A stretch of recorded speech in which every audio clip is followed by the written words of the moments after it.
Ang ayungin ay isa sa mga in-demand na isda sa Pilipinas. Malasa kasi ito. Madalas, ginagamit ito sa paggawa ng daing. Pero nitong nakaraang taon, bumaba ang bilang ng mga ito sa bansa.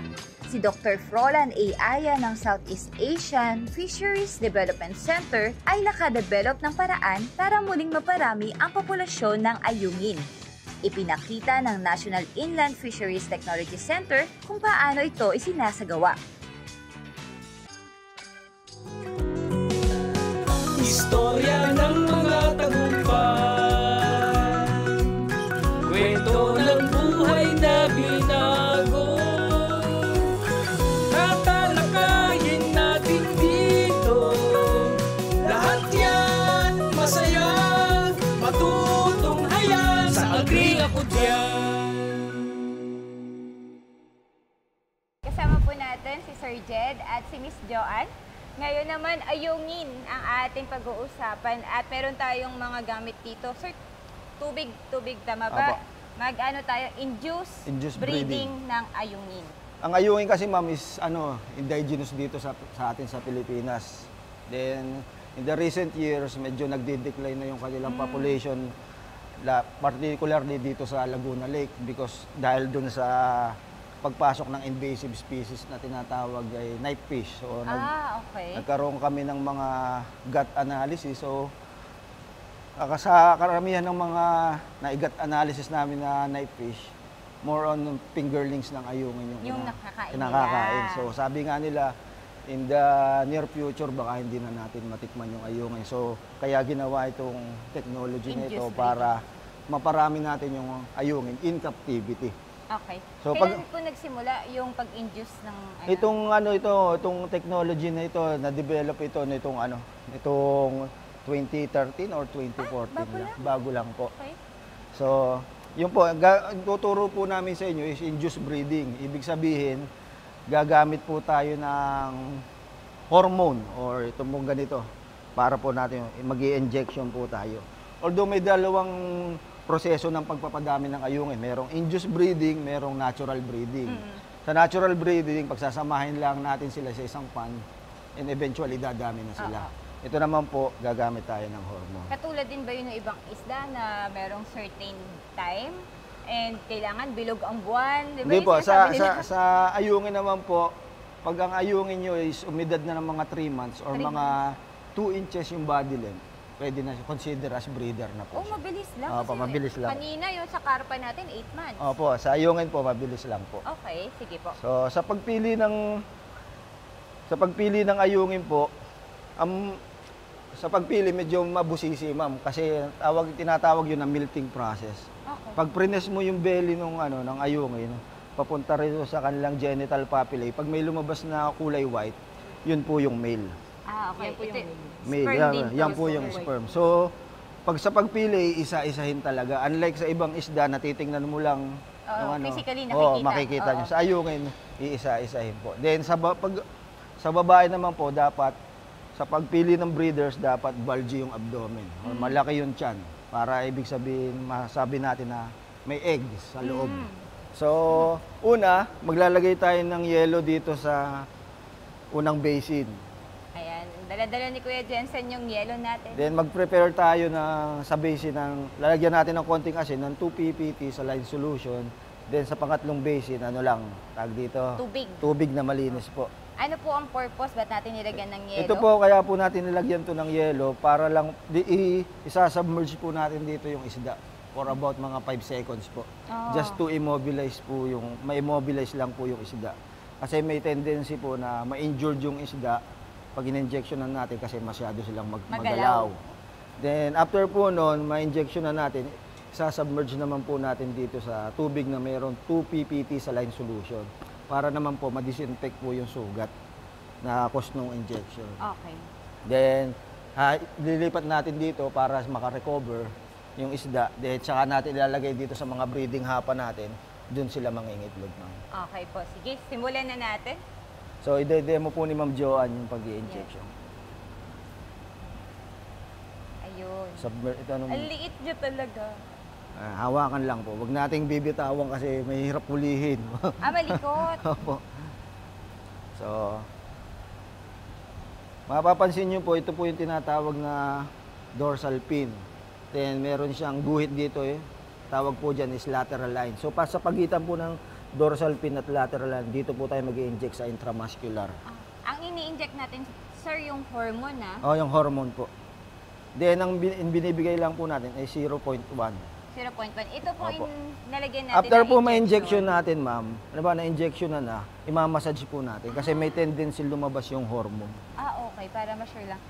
Sir, ito, babae o lalaki yung nilagyan Lalaki natin? po yan. Lalaki. Ang nilalagyan ng hormone is yung lalaki?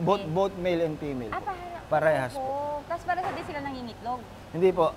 Ang sa breeding po niyan, ma'am, simultaneously nagre-release ng eggs yung female.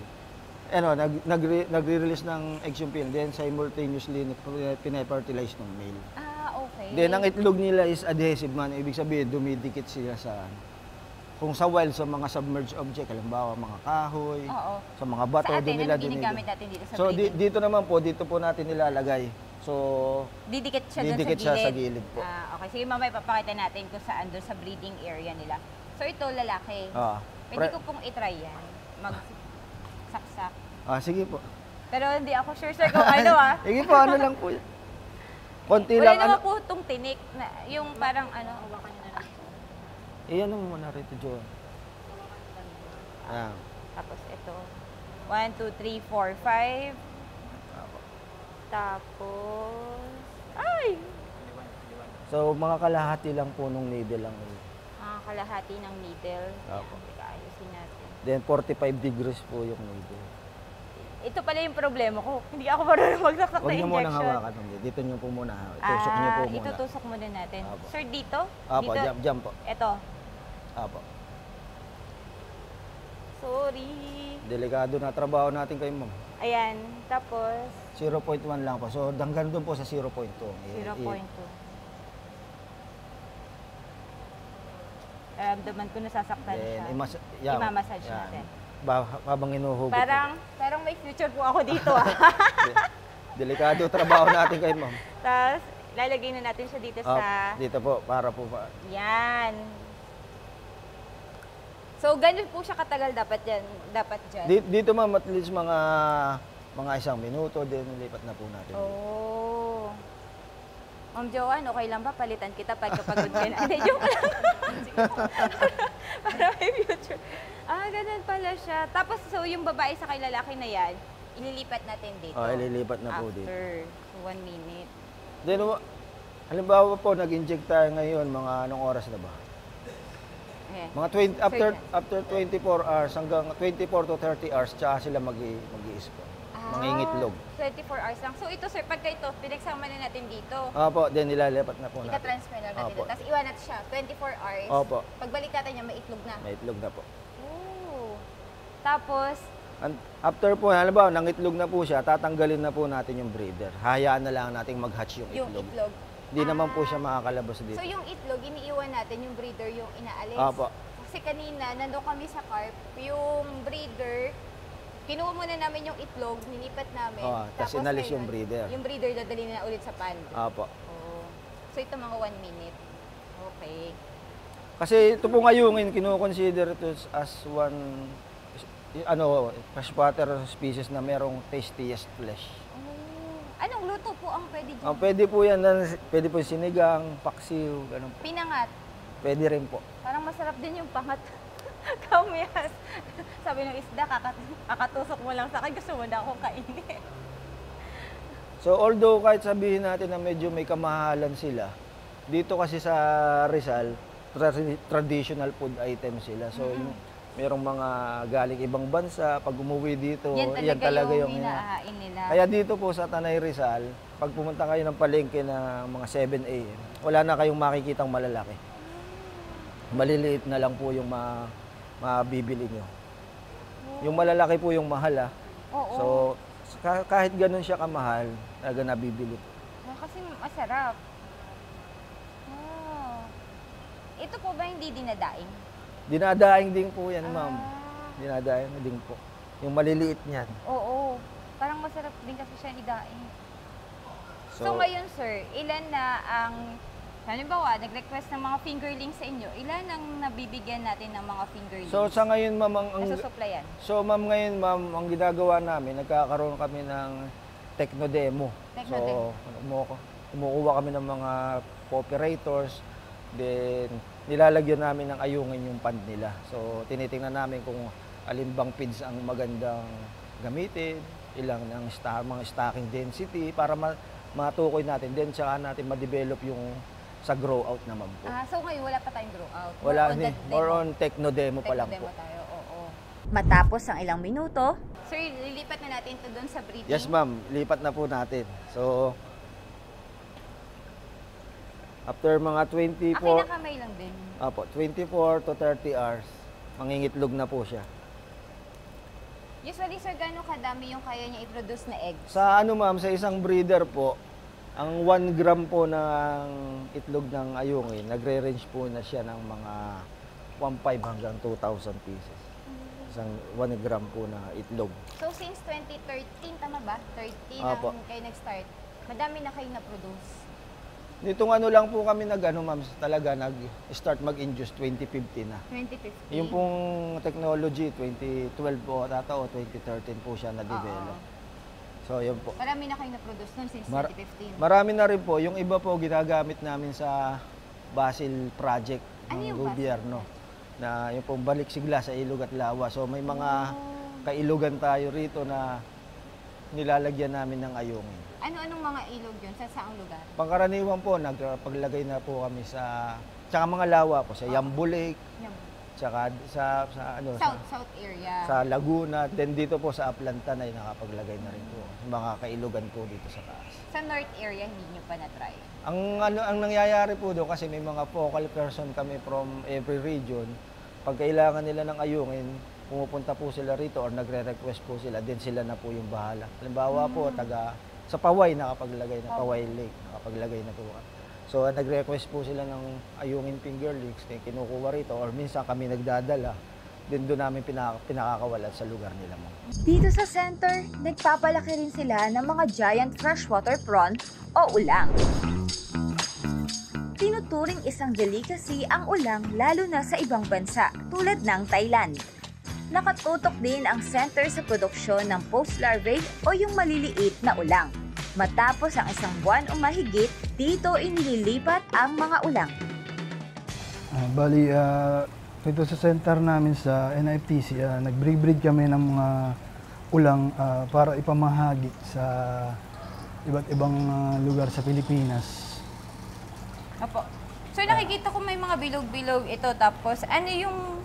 Dito ba dapat yung design ng mga tangke natin para sa ulang? Separate po natin itong meron po tayo sa earthen pan at saka sa indoor tank. May mating tank po tayong maliit para... Ito ay tawag natin mating tank. Opo. Okay, sige, mating tank. Meron pong isang lalaki, 3 babae. Yun ang ratio. 3 Opo. babae, 1 lalaki. Yes, ma'am.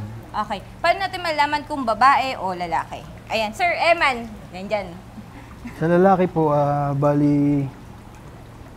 mahaba po yung kanyang claw. Blue claw po at saka meron rin po tayong male na orange claw. Sir, ito ba, sabi mo kasi kanina sa akin, galing ka ng Singapore. Pero nakwento mo din sa akin na native tong mga ulang natin. Yung bang galing sa Singapore, galing din sa atin? Yes, ma'am. Kumukuha po kami sa ship deck ng mga breeder dati rin. At saka sa Malaysia. So, ito, ano karakteristik ng lalaki to, di ba? Malaki yung ano. Ang karakteristik po ng lalaki is mahaba ang claw, blue claw. Pero may nasabi ka din na orange. Opo. Tapos po, ano naman ang karakteristik ng babae?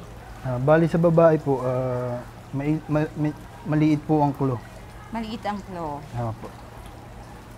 Meron na tayong nakahiwalay dito na babae. Medyo lumalaban po, no? Meron po tayong female na meron na pong grayish na itlog na ililipat po natin sa aquarium. Na kung saan ay pwede po siyang mag-lay ng egg or larvae sa 2 to 3 days. 2 to 3 days. Opo. Pero the whole process of mating, gaano katagal po natin sila pinagsasama dito sa loob ng tank? Bali, 18 to 19 days po, pwede na po tayong tumingin ng mga buried female. 18 to 19 days. Apo. Tapos sir, ito mas manipis yung ano no, mas Claw po, opo. claw. Tapos saan nakikita Tsaka po yung sa may gray? tiyan, medyo malapad po yung sa Ito. bandang tiyan niya. Ito. Nakikita ba sa camera? Medyo malayo. Ilalapit daw namin. Yeah. So ito malapad. Opo. So, 18 days po sila dito. 18 to 19 days pwede na. Opo. Tapos magkakaroon na siya ng... Itlog. Nasipit ka po. Okay na, natanggal na. So ito, parang kagat lang ng langgam. Pero pagka yung lalaki, parang kang kinagat ng Aso. aso. Ganun yung difference. So, ayan. So, 18. Sir, gano'ng kadami yung kayang i-produce ulit pagka ano? Sa ano po, sa... Na eggs na. 400 grams, makakakolekta po tayo ng mga 40,000 larvae. 40,000. Sir, ano-ano yung mga karakteristik ng ulang? Kanina nabanggit na natin na yung lalaki mahaba yung claw niya, yung babae naman mas maiksi yung claw. Ano pa yung isang remarkable na karakteristik ng ulang? Pag yung mature na yung female, kahit maliit siya, nangingitlog pa rin sila. Kaso, konti pa lang yung mga itlog na naproproduce. Di sigaya ng mga malalaki ng female na mas maraming na produce na egg. Okay. Tapos, pagka po na-injured yung ulang, natanggalan ng isang kamay, ganun. Mamatay na ba yun? Hindi naman. Bali, tumutubo naman siya, ma'am. Kaso may katagalan. Mga ilang years ba? Hindi naman. Bali, pag siya nag-molt, yun. Ano yung titawag nating molt? Nagpapalit siya ng balat. Bali, ang ulang is crustacean. Habang siya lumalaki, nagpapalit siya ng balat. Mga ilang beses yun, sir, pagka ano? Mga Maliliit pa. larvae, sa whale larvae, nagkakaroon po ng 11 molt.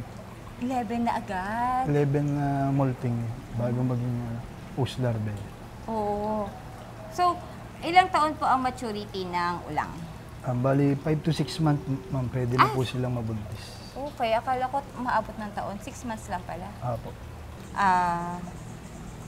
Sir, patay ba yun? Bali, nag-molt, ma'am. Yun yung molt. Nagbalat na po siya.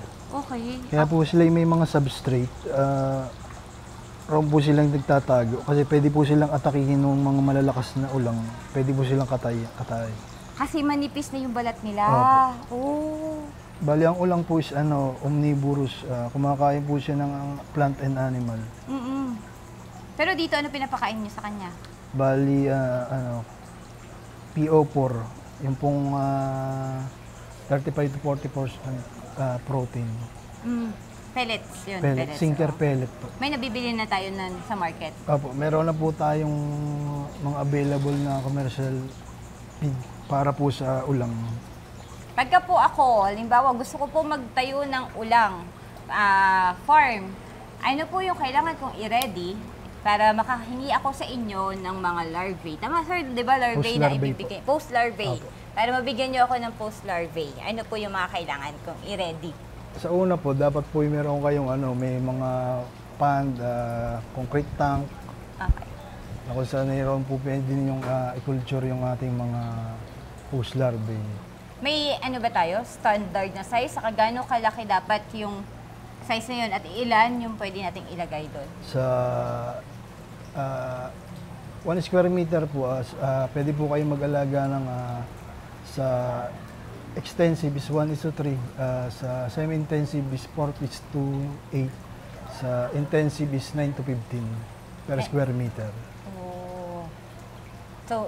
So, halimbawa yung nag-assist tayo sa kanila, nagbigay tayo ng ating mga post-larvae, matatapos ba yun doon, yung hanggang sa pagbibigay, o continuous pa rin yung assist natin sa kanila hanggang makapag-grow out sila? Yes, ma'am. Bali, may techno-demo kami ngayon sa Quezon. Binigyan po namin sila ng 600 post larvae na kung saan every month po isasampling namin yun. Titimbangin, susukatin yung haba, ganyan. Magkano ba ang presyuhan ng ulang ngayon? Mataas po ba ang presyo? Mataas din po ba ang Sa mga demand? private, ma'am, sa gate prices nasa 450. Pag po sa market, pinagbebenta po na lang 500 to 900. Depende po sa size. Opo. Kanina galing tayo dun sa meeting tank. Ngayon naman, kasama pa rin natin si Sir Thomas. Pag-usapan na natin itong mga larvae. Ito ay 12 days na. Yes, ma'am. Okay. Tapos ito, Sir, 13? Tama ba ko? Opo. Okay. So, gusto ko makita kung ano yung itsura nila. Kasi parang hindi ko, ma-imagine. Ayan.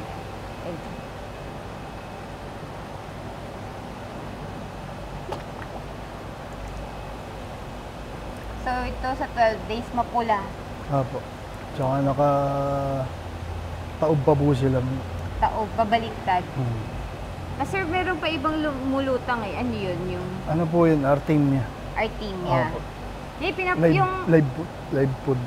Yung Artemia, pinapakain din yan doon sa mga fingerlings ng hito, Opo. ng tilapia. So, sa ulang, yun din pala sa kanila. Opo. Kaya na doon sa bibig nila, tama? Yes, ma'am. Bali, first feeding nila is Artemia. So, ito pong tubig na to, ito po ba, anong klaseng tubig to, sir? Bali, brackish water po ito, 12 ppt. Mix po yan ng, fresh water at saka sea water. Bali, sa 600 liters na sea water, nag-a-add po tayo ng 900 liters na fresh water.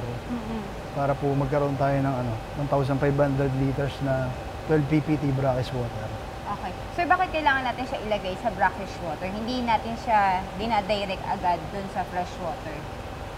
Opo. Bali, sa larva rearing stage po, kailangan po natin ng brackish water. Di po sila nabubuhay sa fresh water. Bali, kinukuha po natin sila sa spawning tank na galing ang tubig is fresh water. Bali, na ililipat po natin sila sa brackish water 12 ppt sa larva rearing tank. Oh. Sir, ito mas matagal na to, no? Opo. Bali, 19 days na po yan, ma'am. 19 days. Opo. Tapos kanina may kwento ka sa akin na pwede nating ipakain sa kanila maliban doon sa Artemia. Opo. 7 days. Pwede na po tayo magpakain ng egg custard. Egg custard. Ano yun, sir? May ratio ba o kahit Opo. gano'ng kadami pwede? Bali, sa pagpapakain po ng egg custard, kailangan po nating unting-unting I-introduce sa Opo. kanila. Hindi po yung bigla-biglang kasi po babaksak lang po sila sa ilalim. Hindi po nila makakain. Magkakaroon po tayo ng water problem. Oo.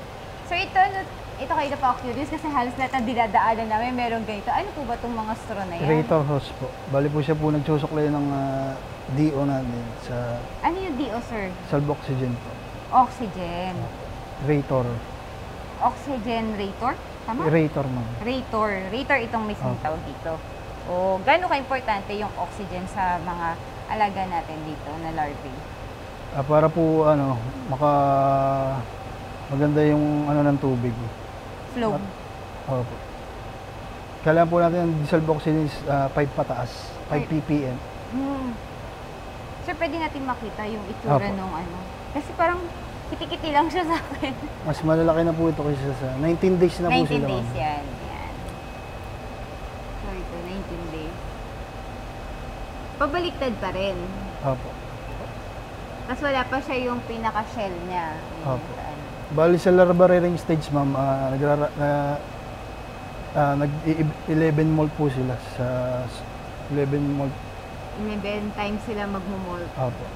Bago po maging Post larvae. Opo. Oo. Tuwing kailan po kayo nagpapakain naman ng custard egg? Pangkaraniwan sa umaga. Tapos po sa hapon, Artemia. Ito, sir, itong 19 days sanay na sila kumain ng Opo. egg custard. Pwede nating subukan. Yes, ma'am. Sige. Ang mahiwagang kamay ni Sir Eman. Pero gumagamit po tayo nitong net. Ay, okay. Para ano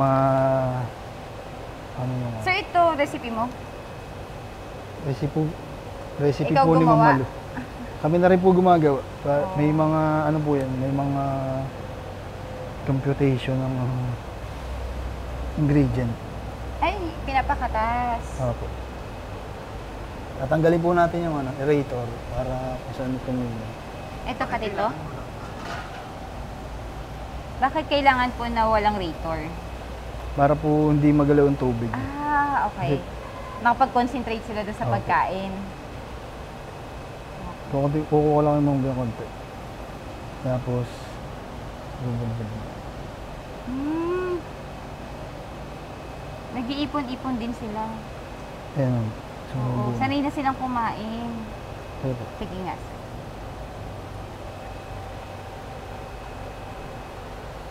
Tapos, igaganon. Dapat daw medyo dinudurog. Ay, ayun, Opo, nagutom dapat sila. medyo dumidurog. Kasi maliliit lang yung bibig nila eh. Opo. Parang Pag malaki po yun yung ang bibig. nakita na namin yung mga larvae, may kanya-kanya na puntangan sa bibig. Oo. Yan, pwede na po nating i-stop yung pagkakain. So sir, dito sa tank to, estimated nyo, ilan to? Sa ano po, nasa 12,000. 12,000. May mga mortality din to? Yes ma'am, mataas po ang mortality sa ulang. Bali Ilang nasa 40% lang po ang aming survival. So sa 12,000, kapiranggot lang din pala yung mabubuhay nyo. Opo. Pero nasusuplayan naman natin yung need ng mga kasamahan natin sa pag-uulang. Kasi parang mataas ang demand ng ulang ngayon. Parang madaming interesadong mag-ulang. Opo. Bali, ang tawag ko po rito ma'am is indoor nursery. Indoor nursery, oo. Ito po sila na nagpapalaki para pagka Paano kayo sir kumukuha ng ipapamigay? Pwede kong makita? Bali ma'am, pag ito'y pamimigilat, na-drain na namin. Okay. Sa ngayon, pakikita ko lang po sa inyo yung Mga ilang days na to? PL, po ito, PL 30. Feel 30? Opo. Ay, ito malaki na nga. Asan na yung camera nyo? Bilis bago mamatay. Sir, gano'ng katagal bago sila sa tubig? Gano'ng katagal? Ay, tumalon! Uy, lakas tumalon. Kuha tayo ng iba.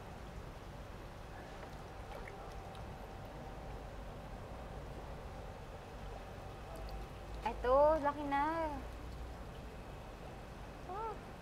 Ay, ito mas malaki. Ayan, ang dulas. Oh. Pero transparent pa siya. Ay, sabi ito ma-orange to. Dumidepende rin po sila sa sa water temperature, sa feeding. So, sir, halos magkakasabay na sila ng edad na to. Opo. Itong batch na ito. Ano yung sabi yung kanina? Feel 13? Opo. Ano ibig Ano po sabihin yung nun? pagka PL, di po ba yung larvae, tapos yung nag-PL, bibilang po kami ng day 1, PL1, PL2, PL3, so ito pang 13 days na po. 30 days na po.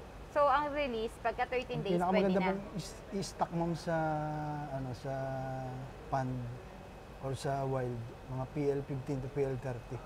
Oh, yun, medyo malakas na yun. Malakas na po yun, pwede na po sila maka-adapt sa iba't ibang klase ng uri sa Ng panahon. fan. Climate. Oh. Ito po yung mga juvenile stage to. Ano yung, pag sinabing juvenile, ano naman? Medyo malalaki po sa PL. Okay. So, ito yung mga kasabay nung napuntang Bicol. Ito lang po yung natin. Okay. Ito, yan. Ayun. So, mahirap po mag-alaga ng ulang? Madali naman po. Ang pinakamahirap po sa ulang is yung sa larvae. Sa... Pag maliliit pa. Opo. So, pagka Pag po yung PL na, madali na po. usually, yung binibigay nyo dun sa mga, sa Bicol, paparamihin din nila yun? O for grow out yun? Grow out po. Bali, sa wild po sila, may pakakawalan sila sa... Sa mga lawa, ganun. Sige, sir. Try natin makahuli ng isa. Pwede. Meron ba? Meron pa ba? Sir, nasubukan nyo na magluto na isa dyan? Opo. Ano Gaano kayo kadalas na nagluluto ng ulam? Minsan lang po. Pag yung Ay, parang kasi laki lang yung nandun. TL13. Pero kanina may nakita ko parang mas mahaba. Malaki na. Pero magaling na silang magtago. Ay, rito. Ito sir, binibigyan pa ba natin ito ng egg custard o hindi na? Hindi na po. Bali, ang pakain na po rito is PO2. PO2, yung pellets na. Meron po sa kabila, PO1. Ayun. Ay, ito mas malaki. Wala pa tong sipit, no? Safe pa Wala to. pa po. Kaya? Ito mas malaki na siya. Wow. Ayungin at ulam. Dalawa lang yan sa mga sinisikap paramihin ng National Inland Fisheries Technology Center gamit ang mga makabagong teknolohiya. Agree ako dyan!